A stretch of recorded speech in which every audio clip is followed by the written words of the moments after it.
Hello बच्चों, welcome back to my YouTube channel Easy Academy. और आप जैसे कि आपको पता है, इजी एकेडमी में मैं आप लोगों के लिए इजी इजी ट्रिक्स लेके आता हूँ डिफरेंट टॉपिक्स के केमिस्ट्री से रिलेटेड। तो आज जो मैंने अभी टॉपिक लिया है ये बेसिसिटी ऑफ एमाइंस है। ये हमारे पास बोर्ड एग्जाम के पॉइंट ऑफ व्यू से और साथ ही साथ competitive exam point of view से ये टॉपिक बहुत ही ज़्यादा इंपॉर्टेंट होता है। और इस टॉपिक से रिलेटेड सारे डिटेल्स, सारे प्रीवियस ईयर्स के क्वेश्चंस मैं आपसे इसी वीडियो में डिस्कस करूंगा। तो इस वीडियो को ध्यान से देखिए, अंत तक बने रहिएगा। इस वीडियो को देखने के बाद आपको किसी भी और क्वेश्चंस को करने की कोई रिक्वायरमेंट नहीं होगी।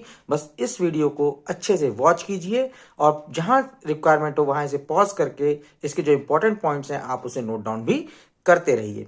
तो चलिए अब हम शुरू करते हैं अब आज का video which is basicity of amines. Basicity of amines को समझने से पहले हम ये समझते हैं कि एमीन्स होते क्या हैं। तो एमीन्स को हम लोग मानते हैं कि ये डेरिवेटिव्स होते हैं अमोनिया के।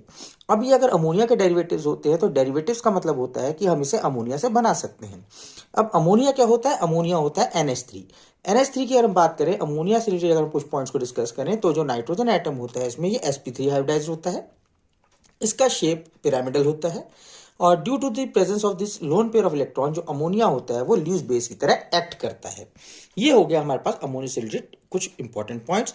अब देखो, हमने आपसे कहा कि ये जो एमीन्स होते हैं ये डेरिवेटिव्स होते हैं अमोनिया के। तो अब डेरिवेटिव्स हैं तो अमोनिया से ऑब्टेन होंगे। तो अमोनिया से इन्हें हम कैसे ऑब्टेन कर सकते हैं? तो अमोनिया के जो हाइड्रोजन एटम्स हैं अगर हम इन्हें रिप्लेस करा दें, रिप्लेस किससे करा दें? या तो हम इसे एल्काइल ग्रुप R से रिप्लेस करा दें या हम इसे एराइल ग्रुप से रिप्लेस करा दें। अगर हम इसे एल्काइल ग्रुप से रिप्लेस कराएंगे तो एलिफेटिक एमीन्स मिलते हैं। अगर हम इसे एराइल ग्रुप से रिप्लेस करा देंगे तो एरोमेटिक एमीन्स बनेंगे। अब डिपेंड करेगा कि हम इसके एक हाइड्रोजन एटम को रिप्लेस करा रहे हैं या तीनों हाइड्रोजन एटम्स को रिप्लेस करा रहे हैं। तो अगर हम इसके एक हाइड्रोजन एटम को रिप्लेस कराते हैं तो हमें मिलता है 1 डिग्री एमीन। अगर दो हाइड्रोजन एटम्स को रिप्लेस करा देंगे तो 2 डिग्री एमीन। अगर हम तीनों को रिप्लेस करा देंगे तो बन जाता है 3 डिग्री एमीन। अगर ये एलिफेटिक की बात करें तो एलिफेटिक में 1 डिग्री, 2 डिग्री, 3 डिग्री एमीन्स हो जाएंगे। ठीक इसी तरीके से हमारे पास अगर हम एरोमेटिक एमीन्स की बात करें तो एरोमेटिक एमीन्स भी हमारे पास 3 टाइप के हो जाते हैं: primary aromatic amine, secondary aromatic amine and tertiary aromatic amines. तो ये तो बात हो गई हमारे पास इन एमीन्स के क्लासिफिकेशन की कि ये डेरिवेटिव्स क्यों कहे जाते हैं अमोनिया के। अब हम बेसिसिटी ऑफ एमीन्स को समझने के लिए थोड़ा हम आगे बढ़ते हैं और अब हम देखते हैं कि जैसे हमने कहा कि ammonia loan pair of electron की वजह से बेसिक होता है और एक्ट करता है एज ए ल्यूज बेस। तो ठीक ऐसे ही एमीन्स भी क्या होते हैं, ये भी बेसिस होते हैं और अमोनिया की तरह ही इनका शेप भी पिरामिडल होता है। अब जब हम एक्वस सॉल्यूशन की बात करते हैं अमोनिया के या फिर एमीन्स की बात करते हैं तो यहाँ पे जैसे अमोनिया का सॉल्यूशन हमारे पास बेसिक होता है, ठीक उसी तरीके से हमारे पास जो एमीन्स होते हैं उनका सॉल्यूशन भी बेसिक होता है। बेसिक क्यों होता है? क्यों वहां हमारे पास OH नेगेटिव आयंस को फर्निश करते हैं। तो कैसे फर्निश करेंगे एमीन्स हमारे पास OH नेगेटिव आयंस को? तो एमीन को जब हम एक्वस सॉल्यूशन में डालते हैं तो वाटर को हम लोग सकते हैं H positive and OH negative. तो यहाँ पे क्या होता है, इस लोन पेयर ऑफ इलेक्ट्रॉन की वजह से जो अमीन्स होते हैं ये अपने लोन पेयर ऑफ इलेक्ट्रॉन को इस इलेक्ट्रोफाइल H+ आयंस को डोनेट कर देंगे, जिससे यहाँ पर NH3 पॉजिटिव आयन बनते हैं। इसे हम लोग कहते हैं conjugate acid of ammonia, amines sorry. तो एमीन्स के हम इसे कंजुगेट एसिड्स बोलते हैं। जो एमीन्स होते हैं हमारे पास, एमीन्स हमारे पास वीक एसिड, वीक बेसिस होते हैं और वीक बेसिस होने की वजह से जो इनका कंजुगेट एसिड होगा वो स्ट्रांग होगा। अब अगर क्योंकि ये वीक बेसिस हैं तो अकॉर्डिंग टू ऑस्टवाल्ड जो वीक बेसिस होते हैं वो वीक इलेक्ट्रोलाइट्स के एग्जांपल्स होते हैं और वीक इलेक्ट्रोलाइट्स जो होते हैं उनके जो हमारे पास सॉल्यूशंस होते हैं उनमें अनडिसोसिएटेड पार्ट और डिसोसिएटेड आयंस के बीच में हमेशा एक इक्विलिब्रियम एग्जिस्ट करता है और उसी को हम लोग आयनिक इक्विलिब्रियम बोलते हैं। अगर हम आयनिक इक्विलिब्रियम यहाँ पे अप्लाई होता है तो लॉ ऑफ इक्विलिब्रियम को अप्लाई करने पर यहाँ पे हम लिख सकते हैं जो कांस्टेंट होता है, यहाँ पे जो बात करते हैं इक्विलिब्रियम कंडीशन की, तो constant K is equal to हो जाता है कि जितना हमारे पास प्रोडक्ट के हमारे पास आयन सी कंसेंट्रेशन होती है अपॉन रिएक्टेंट के आयन सी कंसेंट्रेशन। तो हम इसे यहाँ रिप्रेजेंट कर देते हैं RnH3 positive OH negative ion concentration upon RnH2 and water. अब हमें पता है कि कभी भी किसी रिएक्शन में अगर वाटर प्रेजेंट होगा तो उसकी जो कंसेंट्रेशन होती है वो कभी भी रिएक्शन को इफेक्ट नहीं करती, मतलब वो हमेशा कांस्टेंट रहती है। अगर ये कांस्टेंट रहेगी तो अगर ये कांस्टेंट है तो कांस्टेंट इनटू कांस्टेंट ये एक बिग कांस्टेंट हो जाता है जिसे हम लोग कह देते हैं Kb कांस्टेंट। और यहाँ पे जो हमारा रिलेशन होता है ये बन जाता है Kb equal to RnH3 positive OH negative and RnH2। अगर हम बात करें तो ये जो Kb क्या होता है, Kb हमारे पास इसे कहते हैं हम लोग ionization constant of a base. और ये जो हमारे पास एक्चुअल में क्या होता है, इसकी वजह से, इसकी हेल्प से हम लोग किसी भी बेसिक जो हमारे पास सब्सटेंस होता है उसकी बेसिसिटी को कैलकुलेट करते हैं। तो एमीन्स की बेसिसिटी को मेजर करने के लिए हम Kb का यूज करते हैं। तो अगर हम देखें तो इस रिलेशन के अकॉर्डिंग जो Kb होता है वो इस OH नेगेटिव आयन के डायरेक्टली प्रोपोर्शनल होता है और ये अनडिसोसिएटेड एमीन्स के इनवर्सली प्रोपोर्शनल होता है। मींस अगर हमारे पास OH नेगेटिव आयन ज्यादा होंगे तो Kb की वैल्यू ज्यादा होगी, और अगर हमारे पास RnH2 अनडिसोसिएटेड पार्ट ज्यादा होगा तो उस कंडीशन में Kb की वैल्यू कम होगी। क्यों? क्योंकि अगर ये अनडिसोसिएटेड होगा तो उस कंडीशन में OH नेगेटिव आयंस हमारे पास कम होंगे, और OH नेगेटिव आयंस कम होंगे तो Kb की वैल्यू भी हमारे पास कम हो जाएगी। अब तो हमारे पास जो Kb वैल्यू होती है, ये Kb वैल्यू को अगर हम बात करें तो इसकी पोटेंशियल की बात करें तो इसे हम लोग रिप्रेजेंट कर सकते हैं PKb - log-10 Kb से रिप्रेजेंट करते हैं। इसका मतलब ये हुआ कि जो PKb और Kb जो है इनके बीच में इनवर्स रिलेशन होता है। अगर PKb हमारे पास कम होगी तो Kb की वैल्यू ज्यादा होनी चाहिए, और Kb की वैल्यू अगर ज्यादा होगी तो PKb की वैल्यू कम होनी चाहिए। तो अगर हम बात करते हैं बेसिस की, तो ऐसे बेसिस जो स्ट्रॉन्ग बेसिस होते हैं उनके लिए Kp की वैल्यू हाई होनी चाहिए और PKb की वैल्यू लेस होनी चाहिए। इन दोनों पॉइंट को आप अपने दिमाग में बिठा लीजिए, क्योंकि बहुत सारे क्वेश्चंस में एग्जाम में आपको इन्हीं के इंक्रीजिंग और डिक्रीजिंग के ऑर्डर पे आपसे क्वेश्चंस पूछ लिए जाते हैं। तो आपको करना क्या है कि अगर आपके पास स्ट्रॉन्ग बेस होगा तो Kb की वैल्यू ज्यादा रखनी है, अगर वीक बेस होगा तो आपके पास Kb की वैल्यू कम होगी, और अगर हमारे पास स्ट्रॉन्ग बेस होगा तो Pkb की वैल्यू कम होगी, और अगर वीक बेस होगा तो Pkb की वैल्यू ज्यादा होगी। तो इन दो पॉइंट्स को आप अपने दिमाग में हमेशा बनाए रखिएगा। अब हम बढ़ते हैं आगे, तो हम बात करते हैं बेसिसिटी ऑफ एमीन्स की। तो जो बेसिसिटी ऑफ एमीन्स होती है ये डिपेंड करता है कि हमारे पास जो नाइट्रोजन एटम के ऊपर जो लोन पेयर ऑफ इलेक्ट्रॉन्स है, जैसे नाइट्रोजन के ऊपर प्रेजेंट था कि ये नाइट्रोजन के ऊपर जो लोन पेयर ऑफ इलेक्ट्रॉन है ये कितने आसानी से डोनेट किया जा सकता है। अगर ये आसानी से डोनेट किया जा सकता है तो हमारे पास बेसिक कैरेक्टर ज्यादा होगा, अगर ये आसानी से डोनेट नहीं हो सकता तो बेसिक कैरेक्टर कम होगा।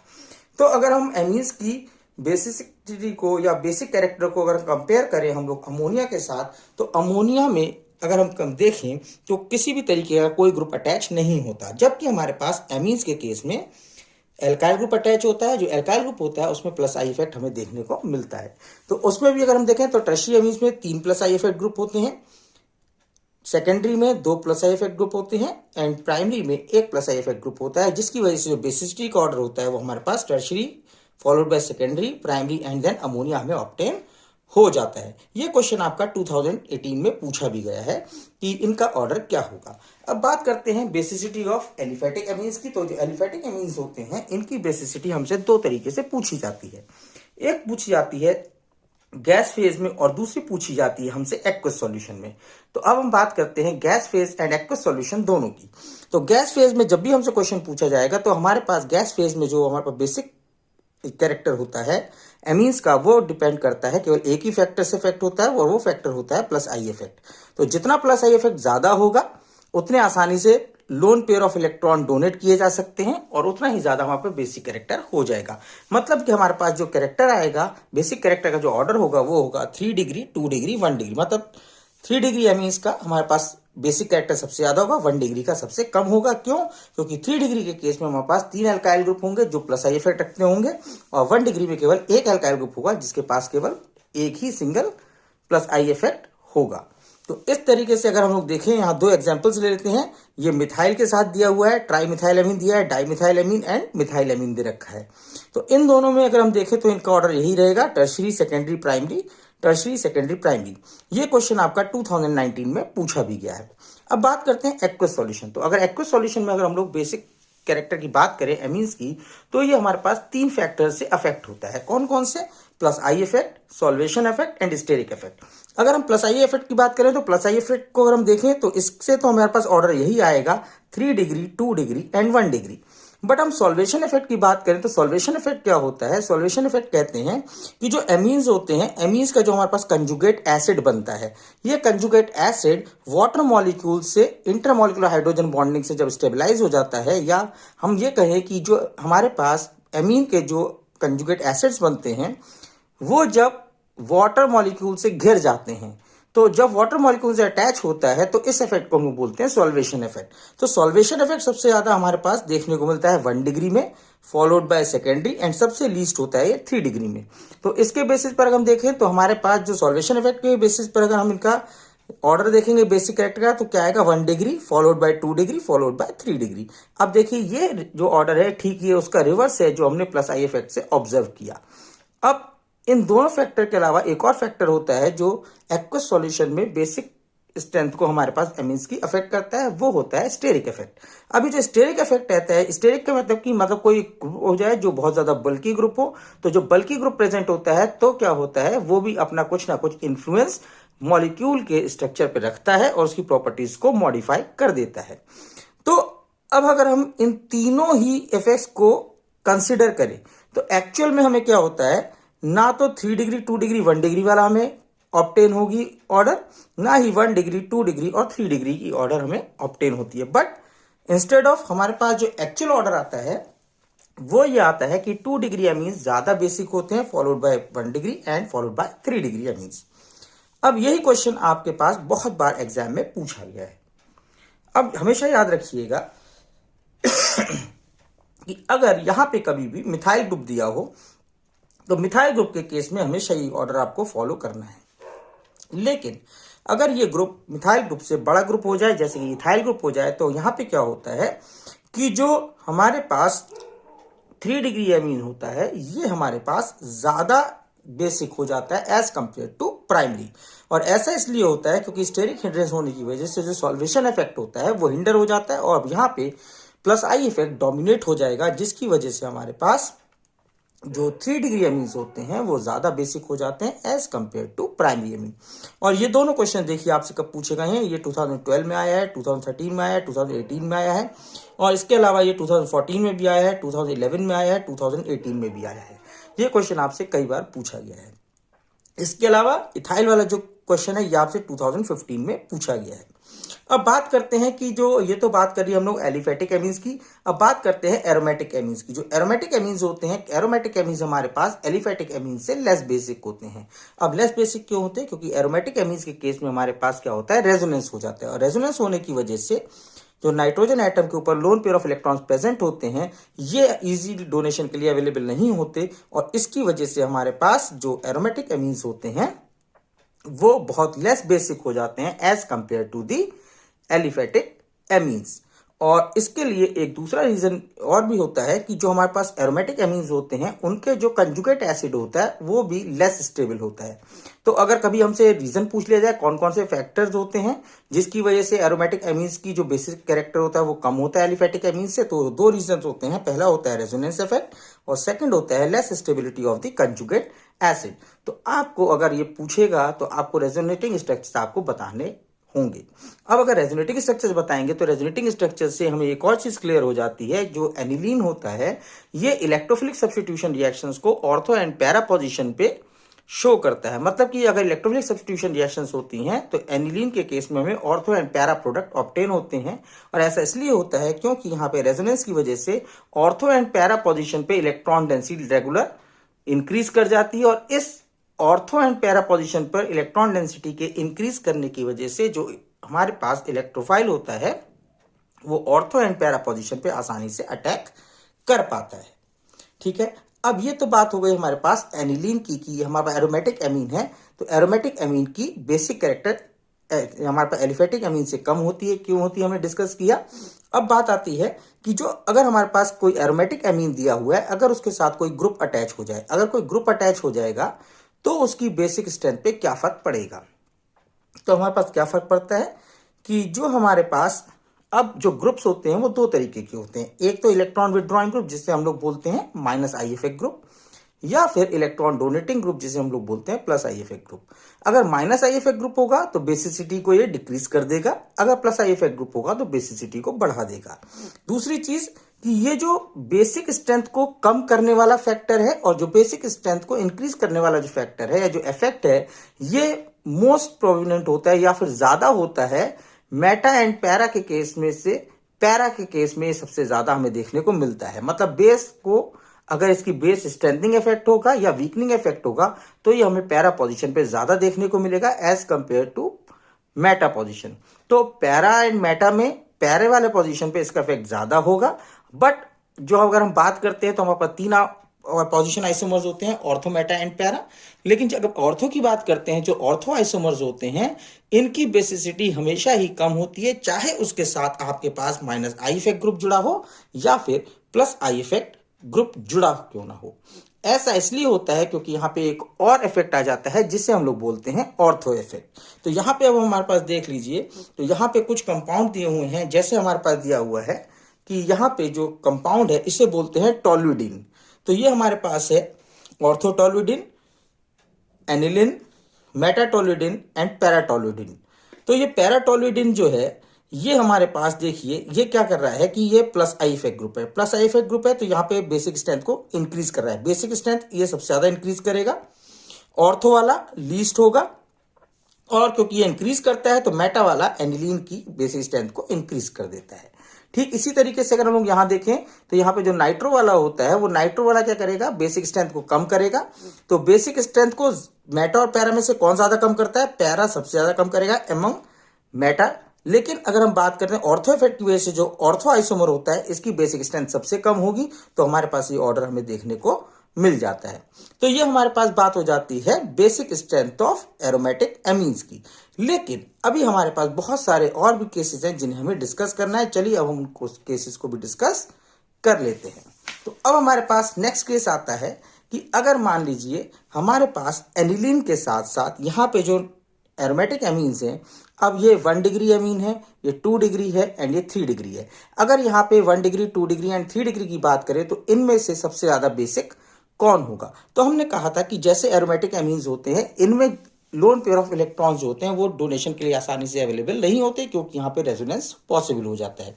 तो जितने ज्यादा बेंजीन रिंग होंगे उतना ज्यादा रेजोनेंस होगा, जितना ज्यादा रेजोनेंस होगा उतना लेस इजिली अवेलेबल होंगे इलेक्ट्रॉन्स डोनेशन के लिए, और उतनी ही इसकी बेसिसिटी डिक्रीज कर जाएगी। तो इसके केस में सबसे ज्यादा रेजोनेंस होगा, इसी वजह से यहाँ पे इसकी बेसिसिटी सबसे कम हो जाएगी। अब अगर हम बात करें कि यहाँ पे जो अगर एल्काइल में बात हमारे पास कोई ऐसा एनिलीन ले लिया जिसमें हमारे पास प्लस आई इफेक्ट ग्रुप जुड़ा होगा, तो प्लस आई इफेक्ट ग्रुप जुड़ा होने के केस में यहाँ पे क्या होगा, तो ये जो प्लस आई इफेक्ट ग्रुप जुड़ा होने की वजह से यहाँ पे इलेक्ट्रॉन डेंसिटी बढ़ेगी नाइट्रोजन पर, और जिसकी वजह से इसकी बेसिक स्ट्रेंथ एरोमेटिक एमीन से थोड़ी सी बढ़ जाएगी। और अगर हम बात करें यहाँ 2 प्लस आई इफेक्ट ग्रुप जुड़ जाएंगे तो यहाँ पे और ज्यादा प्लस आई इफेक्ट होने की वजह से इलेक्ट्रॉन डेंसिटी और ज्यादा बढ़ेगी, जिसकी वजह से इसकी बेसिक स्ट्रेंथ इसके कंपैरिजन में और ज्यादा हो जाएगी।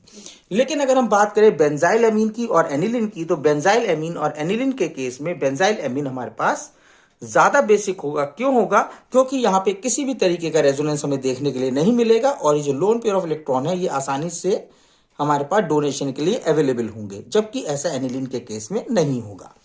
अब हम बात करते हैं कि यहाँ पे अब डिफरेंट केसेस दे रखे हैं, डिफरेंट एग्जांपल्स दे रखे हैं, डिफरेंट बोर्ड एग्जाम्स में जो क्वेश्चंस आए हैं वो दे रखे हैं।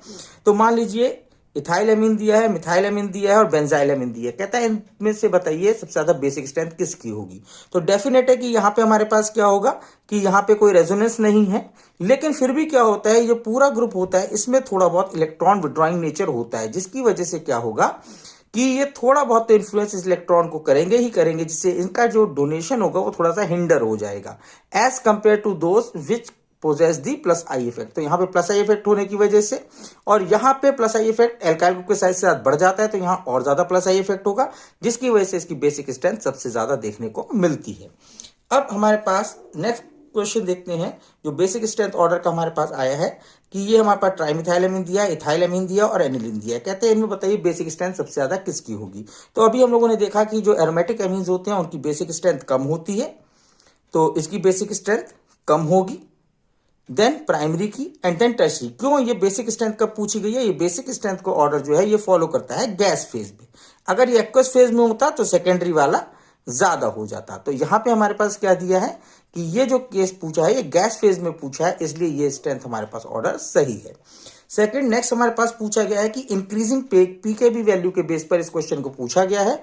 तो अगर हम लोग यहां देखें, अभी हम लोगों ने देखा था कि पीकेबी वैल्यू जितनी ज्यादा होगी, पीकेबी वैल्यू जितनी ज्यादा होगी बेसिक स्ट्रेंथ उतनी ही कम होगी। तो बेसिक स्ट्रेंथ सबसे कम किसकी होगी, इसकी बेसिक स्ट्रेंथ सबसे कम होगी, देन इसकी बेसिक स्ट्रेंथ इससे थोड़ी ज्यादा होगी, और इसकी बेसिक स्ट्रेंथ सबसे ज्यादा होगी, इसीलिए इसकी पीकेबी वैल्यू सबसे कम हमें देखने के लिए मिलेगी। अब नेक्स्ट क्वेश्चन हम देखते हैं। तो नेक्स्ट क्वेश्चन में अगर हम इन चारों कंपाउंड्स को देखें तो ये तो सिंपल सा क्वेश्चन है कि सेकेंडरी अमीन है, तो सेकेंडरी अमीन की हमारे पास बेसिक स्ट्रेंथ सबसे ज्यादा होगी, देन प्राइमरी की उससे कम होगी, एंड बेंजाइल अमीन की उससे कम होगी, और सबसे कम होगी एरोमेटिक अमीन्स की। अब ठीक नेक्स्ट क्वेश्चन हम लोग देखते हैं। तो इस क्वेश्चन में भी हमें क्या देखा है, ये डाइमिथाइल अमीन दे रखा है, ये मिथाइल अमीन डाइथाइल अमीन दे रखा है, इथाइल अमीन दे रखा है और एनिलीन दे रखा है। तो क्योंकि यहाँ पे हमारा बेसिक स्ट्रेंथ की बात हो रही है, गैस फेज में बात हो रही है, तो गैस फेज में हमारे पास सबसे ज्यादा बेसिक स्ट्रेंथ किसकी होगी यहाँ पे हमारे पास, तो सेकेंडरी वाले की, देन प्राइमरी वाले की, एंड देन सबसे कम हमारे पास होगी एरोमेटिक अमीन्स की। ये क्वेश्चन हमारे पास आया है 2011 में, 2014 में एंड 2017 में। अब हम बात करते हैं नेक्स्ट क्वेश्चन की। अब इस नेक्स्ट क्वेश्चन में अगर हम लोग देखें तो यहाँ पे अभी हम लोग कंपेयर करके आए हैं, ये बेंजाइल अमीन दे रखा है, ये यहाँ पे मिथाइल फिनाइल अमीन दे रखा है, और यहाँ पे हमारे पास एनिलीन दे रखा है। तो यहाँ पे अगर हम इनके केस की बात करें तो यहाँ पे क्या होगा, सबसे ज्यादा हमारे पास बेसिक स्ट्रेंथ किसकी देखने को मिलेगी, हमारे पास बेंजाइल अमीन की बेसिक स्ट्रेंथ सबसे ज्यादा होगी, क्योंकि यहाँ पे रेजोनेंस पॉसिबल नहीं होता, और एरोमेटिक अमीन्स की बेसिक स्ट्रेंथ सबसे कम होती है, और इससे ज्यादा जब प्लस आई इफेक्ट आ जाता है तो यहाँ पर इनकी थोड़ी सी बेसिक स्ट्रेंथ बढ़ जाती है as compare to aromatic amines. अब इसी तरह से और केसेस लेते हैं। तो हमारे पास ये केस आया था C6H5, मतलब एनिलीन दिया हुआ है, अगर C6H5 है मतलब यहाँ पे ये बेंजाइल ग्रुप यहाँ पे प्रेजेंट है या फिर एराइल ग्रुप प्रेजेंट है, तो इसके केसेस में देखें तो इनकी बेसिक स्ट्रेंथ सबसे कम होगी। देन एल्काइल एलिफेटिक अमीन ज्यादा स्टेबल ज्यादा होते हैं, हमारे पास बेसिक स्ट्रेंथ इनकी ज्यादा होगी, और ये डाइमिथाइल अमीन है तो बेसिक स्ट्रेंथ इनकी सबसे ज्यादा होगी। ये सेकेंडरी है, ये प्राइमरी है, और ये एरोमेटिक है, तो एरोमेटिक सबसे कम होंगे, followed by primary and then secondary. अब बात करते हैं नेक्स्ट क्वेश्चन की। तो नेक्स्ट क्वेश्चन हमारे पास फिर से वही दिया हुआ है कि अगर एनिलीन दे रखा है, प्लस आई इफेक्ट ग्रुप बढ़ गया, और यहाँ पे 3 प्लस यानी मिथाइल ग्रुप जुड़े हुए हैं हमारे पास, तो इस कंडीशन में ये हमारे पास ज्यादा स्टेबल हो जाएगा। इस मतलब इसकी बेसिक स्ट्रेंथ जो है इसमें 2 प्लस आई इफेक्ट हो जाएंगे, और 2 प्लस आई इफेक्ट होने की वजह से इसकी बेसिक स्ट्रेंथ सबसे ज्यादा होगी। देन अब हमारे पास बात आती है कि अगर हमारे पास 2 बेंजीन रिंग जुड़ी हुई हैं, एक बेंजीन रिंग जुड़ी है, और यहाँ पे हमारे पास बेंजीन रिंग के साथ 2 एल्काइल ग्रुप जुड़े हुए हैं और मिथाइल अमीन दिया है, तो एलिफेटिक अमीन्स हमारे पास ज्यादा हमेशा बेसिक होते हैं, ये सबसे ज्यादा बेसिक होंगे। जब 2 प्लस आई इफेक्ट होंगे तो इनकी बेसिक स्ट्रेंथ थोड़ी बढ़ेगी, किससे, एनिलीन से, और अगर मान लो 2 बेंजीन रिंग प्रेजेंट हो जाएंगी तो इसकी बेसिक स्ट्रेंथ सबसे कम हमें देखने को मिलती है। ऐसे ही हमारे पास नेक्स्ट केस आता है बेसिक स्ट्रेंथ का। तो ये हमारे पास क्या आता है, एनिलीन दिया हुआ है, फिर से अगेन यही सेम केस है जो हम डिस्कस करके आए, डाइअमीन, ये डाइथाइल अमीन हो गया, ये सबसे ज्यादा बेसिक होगा, followed by 1 degree amine. Then हमारे पास जहां पे 2 प्लस आई इफेक्ट है, तो 2 प्लस आई इफेक्ट होने की वजह से बेंजीन के साथ इसकी बेसिक स्ट्रेंथ थोड़ी सी ज्यादा होगी एज कंपेयर टू एनिलीन। अब यहाँ पे हमारे पास ये क्वेश्चन दे रखा है, तो इस क्वेश्चन में हमारे पास क्या दिया है कि हमारे पास दे रखा है कि ये पैरा टोलुइडिन दिया है, एनिलीन दिया है, एंड पैरा नाइट्रो एनिलीन दिया है। तो हमें पता है ये प्लस आई इफेक्ट है, तो प्लस आई इफेक्ट है बेसिक स्ट्रेंथ को बढ़ाता है, और जो माइनस आई इफेक्ट है वो बेसिक स्ट्रेंथ को कम करता है। तो इस टाइप से भी क्वेश्चन आपके एग्जाम में पूछा गया है, 2010 में आया है। और देखिए जो यहाँ पे साइड में जो ईयर्स लिखे हुए हैं, ये सब वो ईयर्स शो किए गए हैं जिनमें ये क्वेश्चन आपके एग्जाम में पूछे गए हैं। अब हमारे पास एक लास्ट क्वेश्चन हम लोग देखते हैं। तो यहाँ पे हमारे पास ये क्वेश्चन जो दिया गया है वो इंक्रीजिंग पीकेबी वैल्यू का है। तो यहाँ पे हम लोग देखते हैं कि जिसकी बेसिक स्ट्रेंथ सबसे ज्यादा होगी उसकी पीकेबी वैल्यू सबसे कम होगी, तो जो सबसे लीस्ट बेसिक होगा उसकी पीकेबी वैल्यू सबसे ज्यादा होगी। तो हमें पता है एरोमेटिक अमीन्स हमें दे रखे होते हैं, एनिलीन होते हैं, ये सबसे लीस्ट बेसिक होते हैं, तो इनके लिए पीकेबी वैल्यू सबसे ज्यादा होगी। और जैसे इसमें प्लस आई इफेक्ट आएगा ये इससे थोड़ा सा ज्यादा बेसिक हो जाएगा। और इसके अलावा जो एलिफेटिक अमीन्स होते हैं, एलिफेटिक अमीन्स में जो सेकेंडरी अमीन्स होते हैं सबसे ज्यादा बेसिक होते हैं, तो उनके लिए जो पीकेबी वैल्यू होगी सबसे लीस्ट हमें देखने के लिए मिलेगी। तो अब ये हमारे पास हम लोगों ने जो बेसिक स्ट्रेंथ ऑफ एमीन्स है या बेसिसिटी ऑफ एमीन्स है उसे हम लोगों ने डिटेल में कंप्लीट कर लिया है। जितने क्वेश्चंस हमारे 10 इयर्स में पूछे गए हैं वो मैंने सब आपके साथ डिस्कस कर लिए हैं। अगर आपको ये वीडियो अच्छा लगे तो इसे लाइक कीजिए, शेयर कीजिए, और वीडियोस के लिए हमारे साथ हम आगे बने रहिए।